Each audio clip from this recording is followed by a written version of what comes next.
Seja bem-vindo ao Moeda ao Ar desta semana. Como sempre, são meus convidados António Pinho Cardão, adepto do Futebol Clube do Porto, Horácio Piriquito, adepto do Benfica, e Ernesto Ferreira da Silva, adepto do Sporting. Meus senhores, sejam bem-vindos a mais um programa, mais um Moeda ao Ar. Hoje, António, começo por si, por esta notícia e com a possibilidade do Futebol Clube do Porto ser afastado da Taça da Liga por alegadamente ter utilizado jogadores de forma indevida.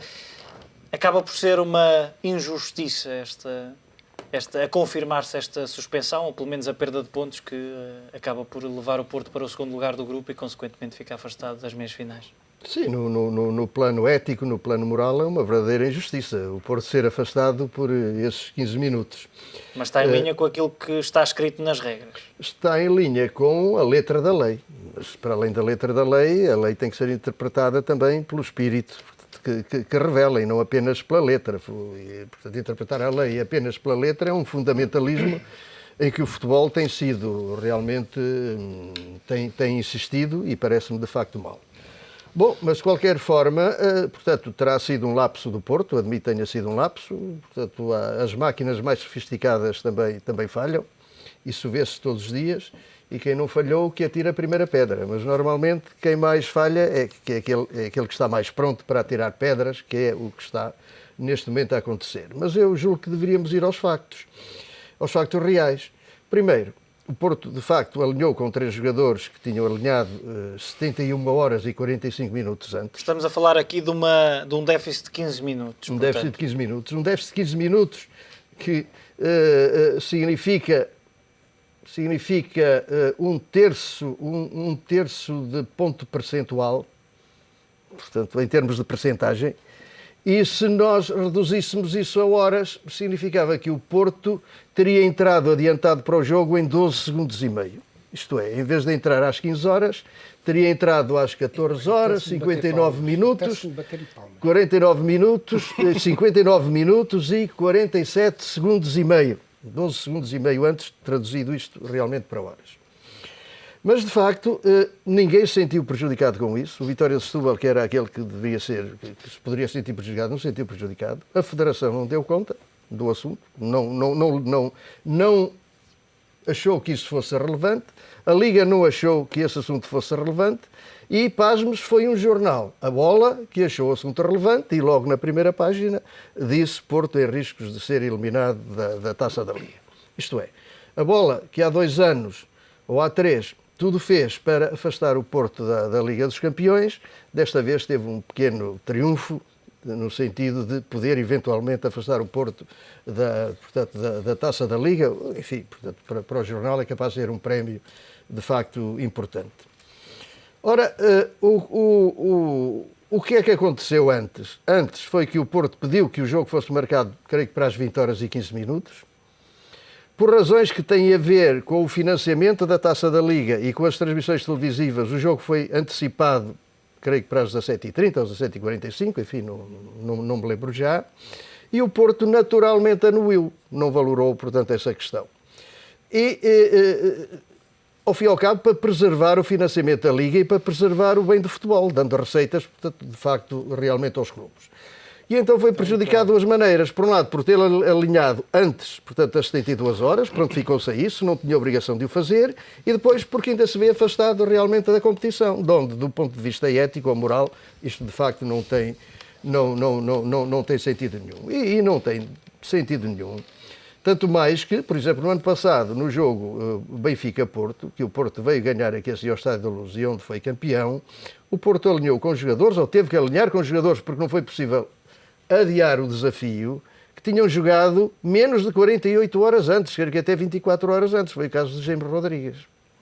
E, portanto, aí assim estava tudo perfeitamente certo. Agora, por um quarto de hora, de facto, não está certo. Bom, a Taça da Liga, portanto, tem tido vicissitudes várias. Pode ser que, de facto, este seja o extrator final dessa taça. E se o Porto disser adeus à Taça da Liga, eu não teria nenhuma objeção de fundo a essa decisão. Horácio, olhando para esta possibilidade, o António vai dando já, parece mais ou menos como certa a saída ou a penalização do Futebol Clube do Porto. Faz sentido... Dentro do fundamentalismo que existe na disciplina de futebol, acho que sim. Faz sentido olhar apenas para aquilo que está escrito e por 15 minutos penalizar o Futebol Clube do Porto ou outra equipa qualquer, neste caso é o Futebol Clube do Porto? Duas brincadeiras antes. Primeiro, eu não sabia que o António tinha aprendido a tocar violino, não é? Por um lado. Por outro lado, quero-vos dizer que o facto de termos vindo hoje os três de gravata azul escura já é uma solidariedade para com o Futebol Clube de Porto, para com a incompetência da sua gestão, por ter cometido este erro complicado. Lá estão a tirar as pedras. E indo... António, o que é que você quer que eu faça? É uma direção altamente competente, tem fartas, tem campeonatos... Aquilo só tem uma palavra que se possa definir, que é incompetência, não há segundo conceito. O que, de facto... nos espanta, porque a máquina terrível de eficácia do Futebol Clube do Porto cometeu um erro complicado, não é? Que o Porto vai completamente ser eliminado da Taça da Liga, acabou. O que não significa que seja o Benfica a ganhá-la, como é evidente. Mas e nós acaba estamos por espantados. facilitar também, é um peso pesado que sai da competição. Claro que sim, é evidente que os dois principais, ou eventualmente até o terceiro grande, o Sporting que estivesse na Liga, são sempre candidatos, é evidente que sim, provavelmente teríamos uma final Benfica-Porto. Correndo as coisas normalmente, porque o jogo do Benfica não é um jogo nada fácil, porque vai ter que jogar em Braga. Agora, o que nos espanta, de facto, é esta situação a que nós não estávamos habituados. Ou seja, esta argumentação do António, com toda a simpatia, acho que é um bocadinho tocar violino, não é? E tentar aliviar, comparar o jogo do ano passado, em que o James chegou às 9h30 da manhã, de um jogo do outro lado, com as regras da Taça da Liga. Isso não faz nenhum sentido, as regras são para serem cumpridas. O que eu acho curioso é que o Futebol Clube do Porto não se apercebeu que estava a cometer um erro por 15 minutos. É tão simples quanto isso. Isso estava eu habituado nas anteriores gerências do meu clube, não agora, que isso acontecesse no Benfica. Confesso-lhe que antes isso acontecia no Benfica.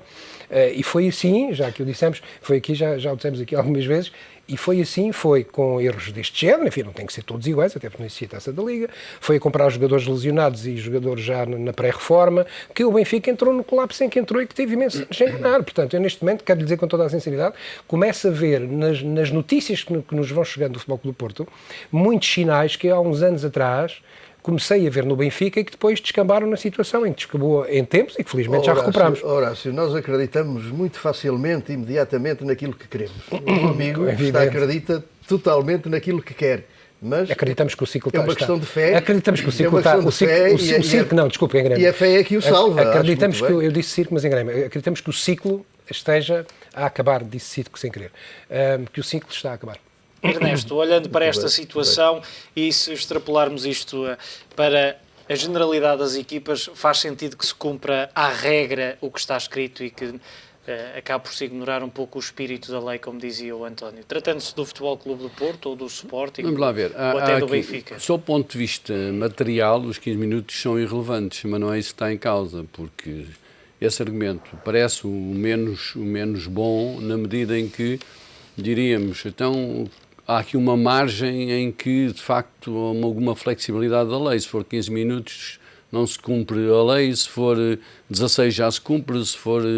Por 1 minuto já não se cumpre a lei. Exatamente. Portanto, essa questão parece-me, de facto, apresentar alguma fragilidade em termos de argumentário. Agora, materialmente, o Porto, de facto, neste caso, foi um bocadinho enganado, na medida em que, e também desorganizado, na medida em que aceitou antecipar a hora do jogo. Se o jogo fosse à hora inicialmente prevista, nada disto acontecia. Ao aceitar, de facto, a antecipação da hora do jogo, esqueceu-se de ver que havia aqui o tal problema dos 15 minutos. E, portanto, há aí uma distração, digamos, as organizações afinadas também falham, não é? E, portanto, há aqui uma falha do Futebol Clube do Porto e acho que, em termos do decisor, quem tem que tomar a decisão, de facto, tem que atender à questão de fundo, que é, seja por 15 minutos, seja por 16, por 100 ou por 120 minutos, não foi cumprido o prazo e, portanto, presumo que a decisão final seja do afastamento do futebol. Olhando para uma... Deixa-me só fazer uma pergunta, peço desculpa. Os 3 jogadores jogaram a titular, ou pelo menos algum deles. Sim, penso que foram titulares os 3. Foram os 3. O que ainda agrava Foram mais a 3, situação, sim. porque se fossem suplentes e tivessem entrado, poderia-se admitir que o erro poderia ser unicamente do treinador. que estava distraído e não tinha sido brifado. E não sei, aí nesse caso é interessantíssimo, porque se entrassem 15 minutos depois, como é que se estivessem no banco, como é que funcionava? Se calhar escapava, se calhar escapava. Agora, entrando os 3 jogadores a titulares, prova que toda a estrutura está comprometida com o erro. Ernesto, olhando para uma questão mais macro, faz sentido que sejam estas regras a definirem a partir de que altura é que os jogadores que são propriedade de um clube podem ou não jogar? Não deveria, neste caso, do Futebol Clube do Porto poder decidir se os seus jogadores podem jogar 10 horas depois, 30 horas depois, 72 horas depois? Em teoria devia ser assim, mas de facto tem que haver alguma regulamentação, porque estamos a falar da defesa dos jogadores e não estamos a falar em clubes que têm organizações e têm departamentos médicos e direções clínicas com gente competente. A regra tem que ser universal e tanto apanhamos clubes bem organizados e com boa cobertura médica como outros que o não têm. E, portanto, isto é de facto uma norma que me parece aceitável em termos da defesa do próprio atleta. E isto aplica-se a todos, não é? Portanto, aos grandes, aos pequenos, aos que têm médicos a tempo inteiro e exclusivo, como aqueles que têm médicos em part-time. Se me der licença, do ponto de vista, digamos, material, ou do ponto de vista da lei interpretada de uma forma literal, de facto, portanto, poderá haver lugar à eliminação do Futebol Clube do Porto da Taça da Liga. Não é isso que até está em porque já há um causa. precedente, António, já há um precedente, como sabe. Independentemente dos precedentes. Não conheço bem o outro precedente e também pode estar mal, não sei, portanto, do ponto de vista de uma aplicação integral da lei, da letra da lei, portanto, provavelmente o Porto vai sair.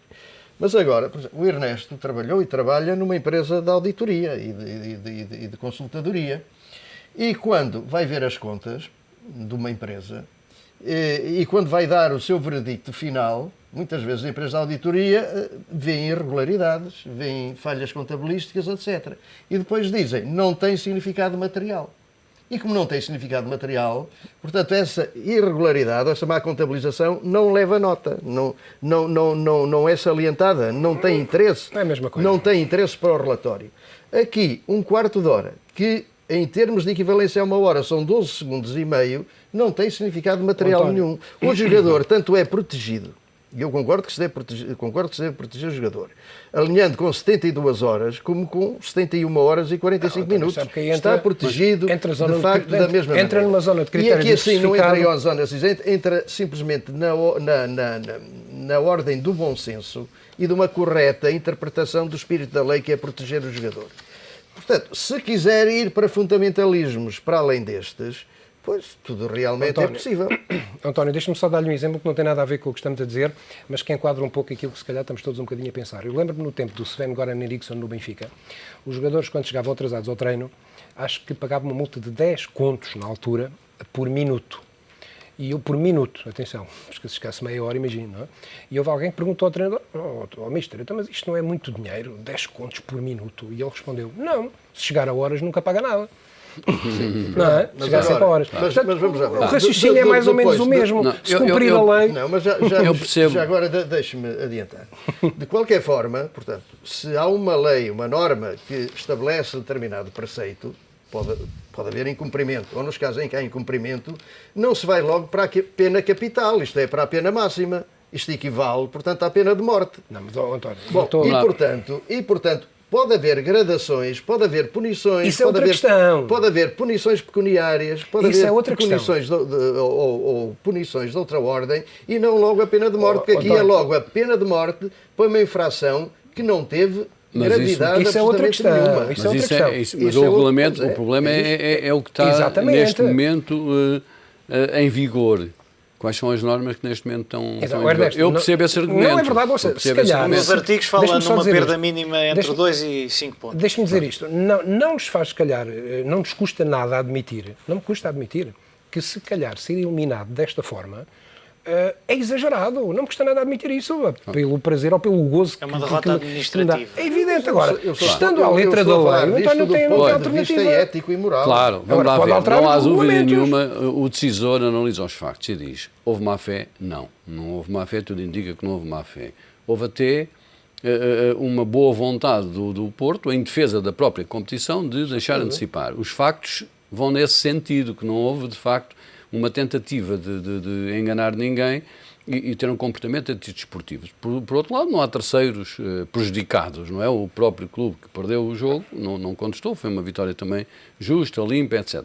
Isso é verdade, mas temos que atender, de facto, face aos regulamentos que estão em vigor, o que é que já aconteceu no passado. E, portanto, abrir agora uma exceção, eu acho que no futuro tem que se mudar os regulamentos. Bem, também, só para terminar, sabe-se de antemão que o Futebol Clube do Porto não gosta da Taça de Liga. Eu ouvi da boca do seu presidente dizer que a Taça da Liga foi criada para o Benfica ganhar qualquer coisa. Provavelmente o Porto também pode ter saído de propósito para o Benfica ganhar a Taça da Liga. Mudando de tema, penso que já podemos fechar, Horácio, olhando para esta sondagem da Eurosondagem, que curiosamente dá, e eu digo curiosamente porque as conclusões deste estudo, naturalmente não pondo em causa a sua veracidade, acabam por pender mais favoravelmente ao Futebol Clube do Porto, começando, por exemplo, como o possível vencedor da edição deste ano da Liga Portuguesa. 46,8% dos inquiridos acredita que será o Futebol Clube do Porto, 42,9% acredita que será o Benfica. Depreendo que, na sua opinião, discorda desta conclusão.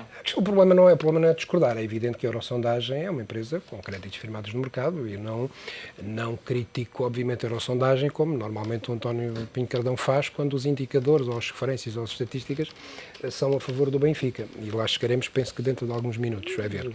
Mas... Isso não é verdade. Mas não é verdade.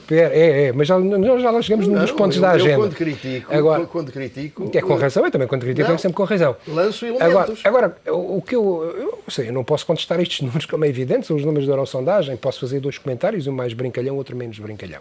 O mais brincalhão, acho que esta sondagem deve ter sido feita na Avenida dos Aliados, não é? Entre a Câmara e a parte de baixo da cidade, da Avenida dos Aliados, não pode ser de outra maneira. Isto é mais brincalhão. Um pouco mais, também não direi mais sério, mas um pouco mais minimamente qualificado é o seguinte: nós sabemos que o Benfica, tendencialmente, até por ter mais adeptos, eu assumo isso, até costuma distorcer estas sondagens. Porque ou estudos de opinião, como se queira. Porque muitas vezes basta fazer-se uma pergunta numa determinada direção e eu próprio, como benfiquista, acho que a resposta não está... Quer dizer, está a favorecer o Benfica. Porquê? Porque os benfiquistas são mais. Portanto, eu também tenho, enfim, eu não direi o direito, só como é evidente. A situação do Benfica. Só tenho... Mas eu estou a pôr em causa, obviamente, os resultados, porque não acredito. Pronto. Acho muito difícil que tenha havido uma unanimidade tal que se possa dizer que esses resultados só podem ser conseguidos com uma coisa que o António gostaria de ouvir. É com votos dos benfiquistas, porque o Porto não tem, obviamente, maioria em coisa nenhuma e, portanto, teriam que ser benfiquistas a votar nesta tendência. Eu não acredito, nesta altura, que algum benfiquista ache que o Vítor Pereira é melhor treinador que o Jorge Jesus, quando o Jorge Jesus, apesar de não ir neste momento em primeiro, por 3 golos, mas está a fazer a melhor época das 4, e veremos se é campeão ou não, reconhecido por toda a gente. Depois perguntar-se à comunidade futebolística quem é que poderá vir a ser campeão. Quando o Benfica é manifestamente o maior clube em número de adeptos, eu acho muito estranho que se diga que é o Futebol Clube do Porto. Até lhe digo mais, se o Sporting estivesse na lista, o Sporting aparecia em segundo lugar à frente do Futebol Clube do Porto por naturalidade. De maneira que, olha, não sei sinceramente o que é que comentar, porque acho que esses números são tão anormais que a sondagem, com todo o respeito para a sondagem, percebem que eu estou a brincar, foi feita na Avenida dos Aliados. É o único sítio do país onde essa sondagem pode dar esse resultado. António, Vítor Pereira, nesta mesma sondagem, é eleito o melhor treinador desta temporada com 33% dos votos, enquanto que Jorge Jesus é segundo com 20,5% e Josualdo Ferreira é terceiro com quase 11%. Bom, concorda? O Horácio já aqui vimos discorda ou o António concorda com esta sondagem? Concordo, aliás nem tinha que concordar, é o resultado da sondagem. Não é discordar, é comentar. E acho que o meu comentário é positivo nesse aspecto. Quanto realmente à sondagem, é uma sondagem da Eurosondagem, que é uma empresa credível, claro, faz sondagens eleitorais. Portanto, não faz sondagens na Avenida dos Aliados. Portanto, a amostra foi estratificada por região, e vou ler: Norte 19,8%, Centro 30,4%, Área Metropolitana de Lisboa 26,2%, Sul 10%, num total de 1.205 entrevistas validadas. Portanto, não foi feita na Avenida dos Aliados. Já para brincar. Bom, de facto, esta sondagem é tanto mais impressionante quanto as pessoas que respondem normalmente a estes assuntos normalmente o fazem de uma forma emotiva, mais emotiva, não é de uma forma perfeitamente racional. E o facto de serem consonantes de que quem tem mais probabilidade de ganhar o campeonato é o Futebol Clube do Porto. O melhor treinador é o treinador do Futebol Clube do Porto. O melhor goleador vai ser o Jackson. E mesmo que o Porto não se reforce, mesmo assim, ainda tem todas as possibilidades. E seguido, no caso dos goleadores, por Rames Rodrigues também. É verdade. Do Porto. Rodrigues. Não, mas é o Óscar Cardoso que está à frente na sondagem. Nos goleadores Sim. é o Cardoso. Estamos a falar do melhor jogador.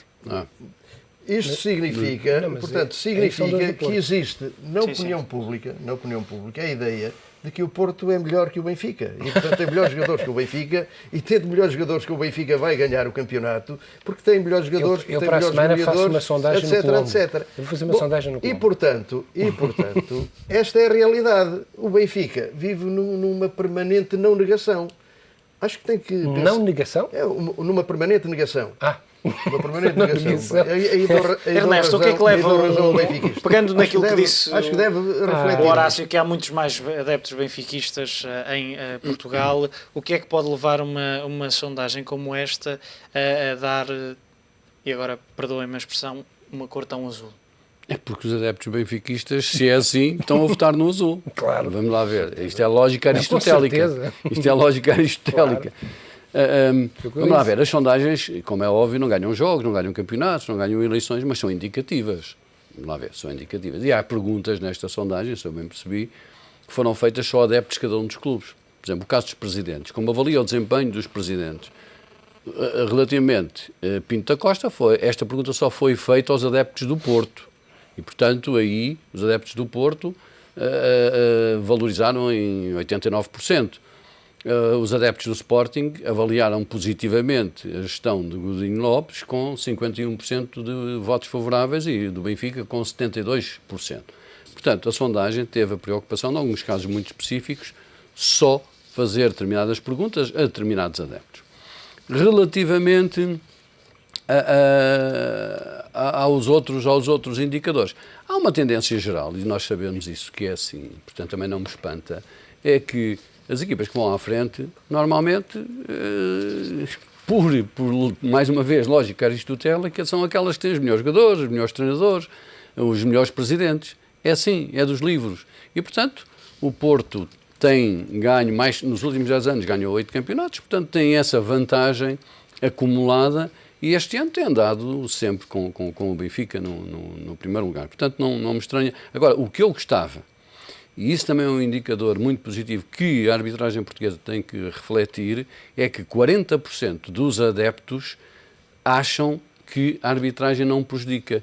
É muito pouco, 40% não prejudicou nenhuma das equipas, ou seja, que não beneficiou nenhuma, melhor dizendo, das equipas em análise em questão. Eu acho é que esta percentagem devia ser da ordem dos 70%, ou seja, os adeptos deviam confiar na arbitragem. 40% é que acham que não está a influenciar os resultados do campeonato. É muito, muito baixa, ao contrário, por exemplo, do que acontece com as outras percentagens. Agora, relativamente, por exemplo, aos goleadores, é curioso que o Óscar Cardoso vai em segundo lugar. Neste momento, na lista dos marcadores, o primeiro é o Jackson, com 15 golos em 16 jogos. Mas ainda assim, esta sondagem diz, a sondagem diz que o Cardoso... Em 15 golos em 15 jogos. O Cardoso é que só fez 13 jogos e tem 13 golos. É o que tem a melhor média, de facto, em termos. Tem um golo por jogo, o Cardoso. O Jackson tem 0,94. Sabe que o número de golos depende dos jornais, não é? Porque o Record mantém 11 golos no... Pois, tem 2 golos a menos. Pois, isso é o problema dos autogolos. O problema dos autogolos é sempre muito discutível. Tem um critério uniforme para essas coisas. Quer dizer, um jornal com a qualidade... Mas, portanto, há aqui várias tendências também. Portanto, o que significa que a maior parte dos adeptos de Sporting, Porto e Benfica disseram que o Cardoso vai ganhar. E o Cardoso não vai em primeiro lugar. Portanto, não me parece que os resultados não apresentem alguma consistência, alguma coerência. Olha, eu já estou como os políticos quando veem as sondagens. Quando as sondagens valem o que valem, o que interessa depois é os resultados no final. Vamos fechar também este tema, até porque chegou a altura de fazermos um curto intervalo. Não saia daí.